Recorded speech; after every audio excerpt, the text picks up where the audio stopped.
아멘. 오늘은 우리 이 시대를 위한 세례 요한처럼 이라고 하는 제목으로 하나님의 말씀 함께 나누기를 원합니다. 우리 이번 한 주간 동안 묵상하고 외울 말씀 6절입니다. 함께 읽겠습니다. 모든 육체가 하나님의 구원하심을 보리라 함과 같으니라. And all mankind will see God's salvation. 아멘.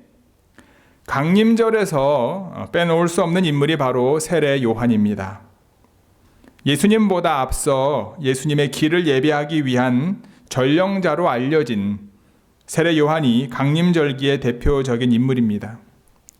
요셉과 마리아 그리고 예수님의 탄생에 침묵하고 있는 마가복음과 요한복음에도요, 이 세례 요한은 중요하게 언급합니다. 그는 예수님의 오심을 백성들에게 알렸으며 예수님께 세례를 베풀었던 인물입니다. 누가복음의 세례 요한의 탄생 이야기를 예수님의 탄생 이야기와 연결시켜서 세례 요한의 아주 중요성을 우리에게 강조합니다. 또한 예수님의 탄생 때와 마찬가지로 요한의 등장 사건을 당시 정치, 경제, 정치 통치자, 종교 지도자들의 연대기 속에 배치하는 것 또한 같은 이유일 것입니다. 오늘 이 본문 말씀을 통해서요, 이 시대를 위한 세례 요한처럼 되려면 어떻게 해야 될까? 첫 번째는 우리는 바로 지금 하나님께 필요한 사람이 되어야 한다라는 겁니다. 우리는 어떤 인물을 생각할 때 그 사람이 살았던 시대의 시대적 배경을 빼놓고는 생각할 수 없습니다. 그래서 성경에서 왕들의 이름이 나오고 역사적인 배경을 알려줄 때 그 주목할 필요가 있는 거죠. 사실 익숙하지 않은 이름들, 아까도 우리가 한글로도 그렇고 영어로도 읽을 때 참 약간 이제 그랬죠. 그냥 건너뛰고 싶은 경우가 있긴 합니다. 그런데 그렇게 하면 이 저자가 말하고자 하는 것을 놓칠 수 있습니다. 누가가 이 정보를 독자들에게 알려주는 것은요, 그만큼 중요하다라는 거죠. 요한이 그의 사역을 시작할 때 디베로가 로마 제국의 황제로 통치하고 있을 때였습니다. 디베로 황제 다음으로 총독과 분봉 왕들이 언급됩니다. 그 당시 로마에 황제가 있고요, 그 지배 아래에 있는 여러 왕들이 있었습니다. 총독과 분봉 왕을 이해하기 위해서 우리 헤롯에 대해서 알아야 되는데, 예수님 태어날 당시에 유대인의 왕은 누구였죠? 헤롯이었습니다. 그렇죠? 그리고 그 이후에 나오는 헤롯들은 그의 자손들입니다. 같은 이름을 쓴 거죠. 헤롯 대왕은 로마의 정치 상황에 능수능란하게 대처했습니다. 정치적인 수완이 아주 뛰어난 사람이었습니다. 이해하기 쉽게 설명을 드리면, 조금 더 직설적으로 말하면은요, 눈치 보기와 뇌물, 줄타기에 능한 인물이 바로 헤롯 대왕이었습니다. 이 헤롯 대왕은요, 이스라엘 영토의 대부분을 통치했습니다. 그의 통치를 한마디로 말하면 포악하고 잔인했다라고 말할 수 있죠. 우리가 알고 있는 사건이 있습니다. 예수님이 태어날 때쯤 어떤 일이 발생을 합니까? 동방박사들이 헤롯을 만나고 난 이후에 예수님께로 간 다음에 헤롯이 요청을 하잖아요. 유대인의 왕이 태어났다고 하는데 태어나면 나에게 알려달라. 동방박사 세 사람이 태어난 예수님께 경배를 올리고 헤롯을 만나지 않고 각자의 자리로 돌아간 이후에 그 사실을 알게 되지 않습니까? 어떤 일이 발생을 하죠? 그때를 즈음해서 2살 아래의 어린아이들을 모두 다 죽이는 그런 사건이 발생하지요. 그만큼 헤롯은요, 포악하고 잔인한 왕이었습니다. 헤롯은요, 10명의 아내를 두었다고 합니다. 헤롯의 아내들은 자신의 아들을 후계자로 만들려고 서로 싸우고 난리 났습니다. 그래서 서로 시기하고 의심하고 고소하고 복수할 기회를 노렸다고 합니다. 헤롯은요, 자신의 지위에 정말 병적으로 집착했다고 하더라고요. 그가 병으로 죽고 난 이후에 3명의 아들이 헤롯이 통치했던 땅을 나누어 다스리게 됩니다. 그래서 그들을 분봉왕, 지역 통치자라고 부릅니다. 본디오 빌라도는 유대의 5번째 총독이었습니다. 10년 동안 다스렸습니다. 빌립은 비교적 온건하고 평안하게 통치를 했다고 합니다. 헤롯 안디바는요, 갈릴리와 베레아 지역을 다스리는데 훗날 요한을 참소하고 예수님을 재판했던 인물입니다. 루사니아에 대한 정보는 많지 않습니다. 불분명하기 때문에 우리가 알 수 있는 것이 없습니다. 이러한 정치적인 배경 속에서 세례 요한의 사역은 시작된 것입니다. 누가는요, 동시대 인물로 누구를 또 언급합니까? 2절에 보면 안나스와 가야바를 언급합니다. 그들은 가장 높은 종교 지도자였던 대제사장이었습니다. 최초의 대제사장은 누구였습니까? 아론이었죠. 그리고 그의 자손이 직무를 계승했습니다. 율법에 정말로 결격 사유가 없다면 장자가 대를 이어서 그 자리를 차지합니다. 하지만 세월이 흐르면서요, 대제사장이 통치자들에 의해 임명되기도 합니다. 특히 로마 지배 아래에서 대제사장의 임명권은요, 총독에게 있었다고 합니다. 그러다 보니 자연히 대제사장의 자리는요, 정치적 이해관계나 이익에 따라 이용되는 경우가 많았다고 합니다. 심할 경우 1년을 채우지 못하고 파직되는 대제사장들도 있었다고 하고요. 대제사장직을 돈으로 사고 파는 일도 자주 있었다고 합니다. 요한이 사역을 시작한 이 시기에 공식적인 대제사장은요, 가야바였습니다. 가야바는 안나스의 사위였어요. 하지만 전임 대제사장으로서 안나스는 자신의 사위인 가야바의 배후에서 막강한 권력을 행사하고 있었습니다. 우리가 알고 있는 것처럼 요한복음에 보면 예수님께서 잡히셨을 때 누구에게 먼저 갑니까? 안나스에게로 새벽 일찍 끌려가는 것을 보고 그에게 신문을 받는 사건이 기록이 되어 있잖아요. 안나스는 공식적으로 대제사장직을 수행하진 않았지만 죽을 때까지 이 직책을 가지고 있었던 거나 다름없습니다. 그래서 누가는요, 안나스와 가야바가 대제사장으로 있을 때라고 기록합니다. 잘 보시면은요, 제사장들이 아닙니다. 2명인데 단수로 말하고 있는 거죠. 이와 같이 누가는 이스라엘의 종교적인 권력 구조에 대해서 정확한 정보를 주고 있는 겁니다. 우리는 누가가 언급한 역사적 배경을 통해 당시 상황을 짐작할 수 있습니다. 이 시기는요, 정치적으로, 종교적으로 복잡하게 얽혀 있었던 때였습니다. 종교 지도자들과 정치 지도자들은 권력을 휘두르며 자신의 욕심을 채우기에 바빴고요. 힘없는 백성들은 희생양이 되었던 겁니다. 그러는 동안에 메시아에 대한 기대와 기다림은 절정에 달하게 됩니다. 하나님이 약속하신 그 메시아, 이스라엘을 구원해 줄 그 메시아, 이런 정치적으로 종교적으로 여러 가지 억압 가운데 있는 그들에게 구원의 소식을 전해줄 메시아, 그 메시아를 간절히 갈망했던 겁니다. 바로 이때에 요한의 사역이 시작된 것입니다. 하나님을 몸과 마음과 뜻과 힘을 다하여 사랑하고 내 이웃을 내 몸과 같이 사랑하는 것이 하나님의 백성 그리고 그리스도인으로 살아가야 하는 마땅한 삶이지만 많은 부분이 그렇지 못하는 것이 우리의 현실입니다. 세상을 향하신 하나님의 사랑보다 자기 중심의 신앙 안에 갇혀있는 상황을 우리는 더 많이 경험을 합니다. 그리고 먼 미래를 기약합니다. 우리가 살고 있는 지금 이 시대에 이 나라와 이 지역의 세례 요한이 될 수 있어야 됩니다. 그래서 우리는 우리가 거주하고 있는 지역의 정치, 경제, 사회, 문화의 지도자들을 위해서 기도할 수 있어야 되는 거겠죠. 하나님께서 저와 여러분들을 하나님의 자녀로 과거에 삼으신 이유는 먼 미래의 일을 위해서이기는 하지만 그 미래를 이루기 위하여 오늘 구원의 역사, 현재 이루어지고 있다라고 하는 사실을 기억하시기 바랍니다. 지금 내 주변에 일어나는 사건들을 통해 그리고 지금 내 주변에 있는 사람들에게 다시 오실 예수님의 기다림이 기대와 소망이 되게 하기 위해 저와 여러분들을 부르셨다라고 하는 사실입니다. 많은 분들은 그런 얘기를 합니다. 미국 정치나 한국 정치나 누가 대통령이 되는지 누가 뭐 주지사가 되든지 누가 이 지역의 지도자가 되는지 관심이 없다라는 얘기들을 많이 하십니다. 근데 여러분, 우리가 정말로 하나님의 백성으로 하나님의 뜻을 이루기 위해서는요, 정말 나라와 민족을 위해서 기도하는 사람들이 필요한 거죠.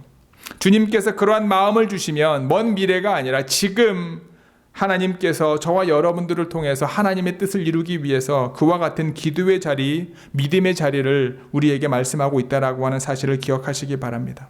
주님의 이름으로 축복하기는 오늘 하나님께서 사용하기를 원하시는 이 시대의 세례 요한이 되기를 주님의 이름으로 간절히 축복합니다. 두 번째는요, 이 시대를 위한 세례 요한처럼 되기 위해서 두 번째는 하나님의 말씀을 받아야 합니다. 우리 2절, 3절 같이 읽겠습니다. 2절, 3절입니다. 시작. 안나스와 가야바가 대제사장으로 있을 때에 하나님의 말씀이 빈들에서 사가랴의 아들 요한에게 임한지라. 요한이 요단강 부근 각처에 와서 죄 사함을 받게 하는 회개의 세례를 전파하니. During the high priesthood of Annas and Caiaphas, the word of God came to John, son of Zechariah, in the desert. He went into all the country around the Jordan, preaching a baptism of repentance for the forgiveness of sins. 아멘. 이전 예언자들이 소명을 받던 방식과 같이 하나님의 말씀이 요한에게 임하게 됩니다. 요한 전역에서 요한은요 복음을 전파했습니다. 누가에게 있어서 복음은 회개의 선물이며 동시에 죄의 용서였습니다. 이것은 이스라엘과 모든 나라들에게 주어진 겁니다. 세례 요한은 강림절을 살아가는 신앙인의 모습이 어떠해야 하는지를 가장 선명하게 보여주는 모델입니다. 그는 자신의 뒤에 오실 분을 기다릴 뿐만 아니라 그분에 대하여 증언함으로써 그 길을 준비한 사람인 겁니다. 우리는 이 시간을 통해 우리의 삶을 돌아보아야 할 것입니다. 다시 오실 예수님을 준비하는 사람으로 우리의 삶을 드릴 수 있어야 할 것입니다. 이야기 하나 소개합니다. 어느 아버지와 아들이 교회를 갑니다. 교회의 문을 열고 들어갔더니 예수님이 문 앞에 서서 문을 두드리는 모습의 그림이 걸려 있는 겁니다. 어린 아들이 아버지에게 묻습니다. 아버지, 저 그림은 무슨 내용이에요? 예수님이 문 밖에 서서 문을 두드리는 그림이지 라고 아버지가 말합니다. 여러분들 이 성화 아시죠? 성경 공부할 때 내가 같이 봤던 그림인데 요한계시록에 나와 있는 말씀이잖아요. 문 밖에서 두드리는 이 누구든지 내 음성 듣고 그 말씀을 이제 기초로 한 손잡이가 없는 손잡이가 없는 문 앞에 서 있는 예수님. 그 그림을 보고 얘기하는 거예요. 아버지가 대답합니다. 아이가 다시 물어요. 그래요? 그런데 왜 문이 안 열려요? 우리는 이제 안에서 열 수 안에서밖에 열 수 없는 문이라고 알고 있잖아요. 근데 그 아이가 묻죠. 그런데 왜 문이 안 열려요? 라고 이제 말합니다. 아버지는 무심코 대답합니다. 그림이니까 안 열리지. 그런데 아들이 말했습니다. 아니에요, 아빠. 집안이 너무 시끄럽기 때문에 예수님이 문 두드리는 소리를 못 들어서 문을 못 여는 거예요. 라고 얘기했다고 합니다. 영성가들은요, 하나님의 언어는 침묵이라고 말을 하는 경우가 많습니다. 침묵은 단순히 소리 없음이 아닙니다. 모든 소리를 잊게 하는 바탕이 됩니다. 마치 주위의 모든 빛을 끄고 난 다음에 확실히 드러나는 촛불처럼 모든 소리가 사라진 곳에서 침묵은 비로소 소리가 됩니다. 모든 소리가 사라지고 침묵이 비로소 소리가 되는 곳이 바로 광야입니다. 광야로 갔던 이들이 하나님의 말씀을 들었습니다. 모세와 엘리야가 광야에서 하나님의 말씀을 들었습니다. 아브라함도 광야 같은 변방으로 갔고 다윗도 도망자로 광야에 있을 수밖에 없었습니다. 이스라엘이 하나님을 가장 철저하게 경험했던 시기도 40년의 광야 생활이었습니다. 사람이 살 수 없는 불모지인 광야는 하나님께서 자기 자신을 위해 만들어 놓으신 땅이라고 하는 말도 생겨납니다. 광야의 계시는요, 하나님께서 사람을 광야로 부르셔서 당신의 말씀을 들려주시는 겁니다. 실제로 하나님의 율법이 수여된 시내산도 대표적인 광야 안에 있는 산입니다. 세례 요한이 하나님의 말씀을 들은 곳은 빈들, 곧 광야였습니다. 로마 황궁의 황제에게서도 아니요, 유대의 총독에게서도 아니요, 성전에 있는 대제사장들에게도 하나님의 말씀은 들리지 않았습니다. 요한은 광야의 사람이었습니다. 그가 하나님의 말씀을 들은 것은 하나님의 말씀이 들리는 곳에 있었기 때문입니다. 하나님의 언어인 침묵이 소리가 되는 곳, 광야가 바로 거기인 것입니다. 지금도 예수님께서 우리에게 문을 두드리고 계십니다. 여러분들의 가정이 시끄럽습니까? 그렇다면 은혜의 소리가 들리지 않습니다. 부부간에 시끄럽습니까? 사랑의 소리가 들리지 않습니다. 교회가 시끄럽습니까? 은혜의 소리가 들리지 않습니다. 우리 영혼이 시끄럽습니까? 주님의 음성이 들릴 리가 없습니다. 시끄러우면, 분주하면 은혜의 문을 열 수가 없습니다. 교회의 비극은 주인이신 예수님을 쫓아내고 사람들이 주인의 자리에 앉아 있는 것입니다. 그러므로 사람이 주인의 자리를 차지한 교회를 향하여 주님은 문 밖에 서서 문을 두드리면서 문을 열라고 하시는 겁니다. 회개는 말로 하는 것이 아니라 예수님을 주인으로 모셔드리는 것입니다. 좋은 교회 성도 여러분, 2020년 강림절기에 우리가 해야 될 것은 하나님의 말씀을 듣기 위해 우리의 소리를 내려놓는 것입니다. 우리 안에 가득 채워진 우리의 소리를 내려놓는 것입니다. 우리의 것을 내려놓지 않으면 우리는 하나님께서 준비해 놓은 것을 받을 수가 없습니다. 우리의 소리를 내려놓지 않으면 우리는 하나님의 음성을 들을 수 없습니다. 우리의 의지와 계획을 내려놓지 않으면 우리는 하나님의 계획을 깨달을 수 없습니다. 우리의 경험을 내려놓지 않으면 우리는 하나님을 경험할 수 없습니다. 우리가 기대하고 있는 것을 내려놓지 않으면 우리는 다시 오실 주님을 맞이할 수 없습니다. 우리 모두 하나님 앞에 우리의 모든 것을 내려놓기 위해 각자에게 부여된 광야의 자리로 나아오시는 저와 여러분 모두가 되기를 주님의 이름으로 간절히 축복합니다. 이 시대를 위한 세례 요한처럼 되기 위해서는요, 세 번째로 우리는 주님께서 오실 길을 예비해야 합니다. 우리 4절, 5절, 6절 같이 읽을까요? 시작. 선지자 이사야의 책에 쓴 바 광야에서 외치는 자의 소리가 있어 이르되 너희는 주의 길을 준비하라. 그의 오실 길을 곧게 하라.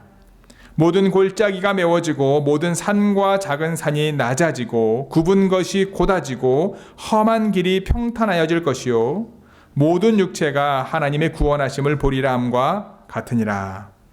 As is written in the book of the words of the Isaiah the prophet, a voice of one calling in the desert, prepare the way for the Lord, make straight path for him. Every valley shall be filled in, every mountain and hill made low. The crooked roads shall become straight, the rough ways smooth. And all mankind will see God's salvation. 아멘. 세례 요한의 사역은 예언의 성취를 선언하는 것입니다. 마가는요, 이사야 40장 3절 하나의 절만 인용하는데 반해 오늘 본문 누가는요, 이사야로부터 인용을 확대합니다. 3절뿐만 아니라 이사야 40장 3절에서 5절을 인용함으로써 누가는 복음이 모든 인류를 향한 것임을 확신하고 있는 거예요. 그리고 그는 모든 민족을 위한 하나님의 어떤 구원을 선포하고 있는 겁니다. 그는 오시는 주의 길을 앞서 예비하는 소명에 순종합니다. 여기에 멈추지 않고 모든 육체가 하나님의 구원하심을 볼 것임을 인용을 통하여 세례 요한이 전한 구원이 모든 민족을 향해 있는 것임을 드러내고 있습니다. 누가는 이사야의 예언을 소개하면서 세례 요한은 광야에서 외치는 자의 소리라라고 표현합니다. 광야에서 외치는 자는 하나님이십니다. 그는 주님의 성대입니다. 그는 하나님께서 부시는 피려와 같습니다. 그의 입에서 나오는 말은 주님의 말씀입니다. 그가 내는 소리는요, 주님의 호흡이었습니다. 성대였든 피리였든 소리를 내려면 그것이 비어 있어야 합니다. 비어 있는 곳에 숨은 비로소 소리가 됩니다. 광야는 빈 곳이었고 요한은 비어 있는 사람이었습니다. 빈 곳에서 말씀이 들렸고 울림통처럼 비어 있는 사람을 통해 그 말씀은 소리가 되었습니다. 광야에 외치는 자의 소리가 있을 것이라는 이사야의 예언이 세례 요한에게서 성취된 겁니다. 전령자인 세례 요한이 예고하는 주님이 곧 오실 것입니다. 그가 말했기에 이루어지는 것이 아닙니다. 주님이 요한을 통해 말씀하셨기 때문에 이루어지는 겁니다. 세례 요한은 길을 마련하고 앞서 준비하려고 온 사람이었습니다. 그는 죄를 용서하는 선물을 주는 사람이 아닙니다. 만물의 하나님을 맞아들일 수 있도록 영혼들을 제때 준비시키러 온 사람이었던 겁니다. 우리가 주님을 위해 마련해야 할 길은 어떤 길입니까? 그것은 땅바닥에 난 도로가 아님을 분명합니다. 하나님의 말씀이 어떻게 그런 길로 다닐 수 있겠습니까? 그 길은 주님을 위해 안에 마련되어야 합니다. 곧고 평탄한 길이 우리 마음속에 있어야 됩니다. 그 길은 하나님의 말씀께서 들어오시는 길입니다. 그렇게 들어오신 하나님의 말씀이 사람들의 마음속에 거하는 겁니다. 잠언 4장 우리 23절 함께 읽어볼까요? 시작. 모든 지킬 만한 것 중에 더욱 내 마음을 지키라. 생명의 근원이 이에서 남이니라. Above all else, guard your heart, for it is the wellspring of life. 아멘. 우리의 마음은 생명의 근원이다. 우리는 마음을 지키기 위해서 그럼 무엇을 해야 할까요? 우리 24절부터 27절까지에서 그 답을 찾을 수가 있습니다. 같이 읽어볼까요? 시작. 구부러진 말을 내 입에서 버리며 비뚤어진 말을 내 입술에서 멀리하라. 내 눈은 바로 보며 내 눈꺼풀은 내 앞을 곧게 살펴 내 발이 행할 길을 평탄하게 하며 내 모든 길을 든든히 하라. 좌로나 우로나 치우치지 말고 내 발을 악에서 떠나게 하라. Put away perversity from your mouth. Keep corrupt talk far from your lips. Let your eyes look straight ahead. Fix your gaze directly before you. Make level paths for your feet and take only ways that are firm. Do not swerve to the right of the left. Keep your foot from evil. 아멘. 우리는 우리의 마음을 지키기 위해 우리의 말을 내려놓아야 합니다. 우리는 생명을 지키기 위해 우리의 시선을 주님께 곧게 두어야 합니다. 우리는 하나님으로부터 멀어지게 하는 악에서 우리의 발을 끊어버려야 합니다. 우리의 믿음의 결단을 통해 주님이 오시는 길을 예비할 수 있는 저와 여러분 모두가 되기를 주님의 이름으로 기도합니다. 골짜기는 모두 메워지고 산과 언덕은 모두 낮아져라.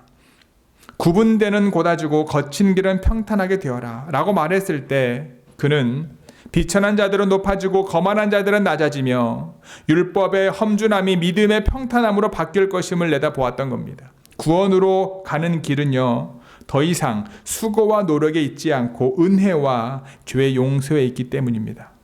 이어서 그는 이 모든 일로 말미암아 모든 사람이 하나님의 구원을 보게 될 것이다 라고 말합니다.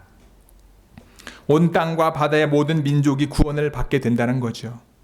그가 말한 구분되는 그 당시에 강도, 창녀, 세리, 마술사처럼 전에는 불결하게 살다가 바른 길을 걷고 있는 모든 사람들을 포함합니다. 어느 누구에게나 구원의 길이 열려 있다라는 거죠. 우리는 이 신비가 오늘의 세계에서도 이루어지고 있다고 믿어야 합니다. 우리가 생각하기에 예수님을 믿지 않을 것 같은 사람에게도 구원의 문은 열려 있습니다. 우리의 상식과 제한을 하나님 앞에서 내려놓는 것이 구분길을 곱게 하는 것입니다. 만약 예수님께서 지금 샌프란시스코에 오신다면 제일 먼저 어디를 찾아가실까요? 만약 예수님께서 지금 좋은 교회에 오신다면 제일 먼저 누구에게 찾아가실까요? 이 질문에 대한 대답이 구분길을 곱게 하는 것입니다. 우리가 다시 오실 주님을 기다리면서 해야 할 일들입니다. 우리의 손과 발이 예수님의 손과 발이 되고 예수님의 시선에 우리의 시선을 두시는 저와 여러분 모두가 되기를 주님의 이름으로 기도합니다. 오늘 본문을 함께 나눌 때 이름들과 그들의 칭호들이 나열되기 시작했습니다. 누가는 역사적인 것들에 관심이 깊었습니다. 누가는 예수 그리스도의 강림을 세상의 역사적인 맥락과 하나님의 우주적인 목적의 배경을 두고 위치시켰습니다. 그러면서 누가는 복음은 모든 사람들에게 속해 있다라고 말하고 있습니다. 복음은 나만을 위한 것이 아닙니다. 복음은 세상을 위한 것입니다. 세례 요한은 주님의 소리가 됨으로써 주님이 오시는 길을 준비했습니다. 우리는 무엇을 하면서 오시는 주님을 맞이할 것인가? 세상은 요한의 외침을 통해 하나님께서 모두를 구원하시리라는 말씀을 듣게 되었습니다. 오늘 우리가 사는 세상도 저와 여러분들을 통해 그 말씀이 들려지게 되기를 주님의 이름으로 간절히 축복하고 기도합니다. 아멘. 함께 기도하시겠습니다. 오늘 말씀을 기억하시면서 여러분 각자가 하나님 앞에 결단의 기도 드리는 시간 갖기를 원합니다. 하나님께서 나를 사용하기 위해서 말씀을 주실 때마다, 나에게 하나님의 마음을 주실 때마다 내가 즉시 온전히 기쁘게 순종하지 못했던 우리의 모습을 정직히 고백하고요. 매일매일 우리가 주님 앞에 드려지는 작은 순종을 통하여 주님이 다시 오시는 길을 예비하는 삶임을 기억하고 오늘도 그 자리에 나아가기를 원합니다. 함께 고백하고 결단하며 주님께 나아가는 시간 갖기를 원합니다. 함께 기도하시겠습니다.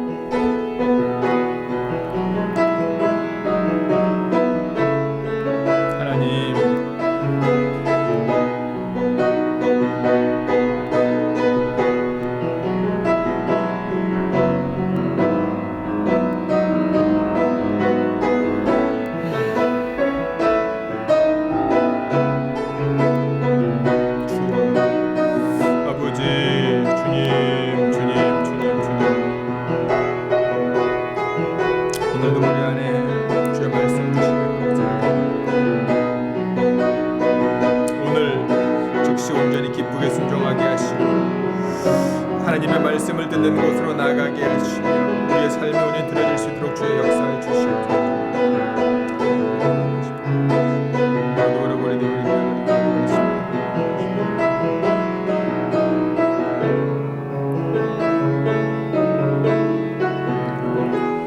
하나님, 강림절 두 번째 주일 예배 함께 드리며 오늘 하나님께서 우리 각자에게 주시는 부르심과 주님이 주시는 그 마음에 우리가 순종할 수 있도록 믿음을 주옵소서. 하나님의 말씀을 들을 수 있는 광야와 같은 곳으로 우리가 나아가게 하여 주옵소서. 우리의 삶이 다시 오실 주님을 예비하는 삶이 될 수 있도록 우리 안에 즉시 온전히 기쁘게 하나님의 말씀에 순종할 수 있는 은혜를 더하여 주옵소서. 그러한 삶을 통하여 하나님 구분길이 곧아지며 놀라운 하나님의 은혜와 사랑과 역사가 우리가 사는 삶의 자리 가운데 이루어지게 하시고 우리가 주님의 목소리로 쓰임받게 될 때에 우리를 통하여 세상이 많은 사람들이 구원을 경험하게 되는 놀라운 하나님이 사용하시는 믿음의 통로가 되게 하여 주옵소서. 이 모든 말씀 우리 주 예수 그리스도의 이름으로 기도드렸사옵나이다. 아멘.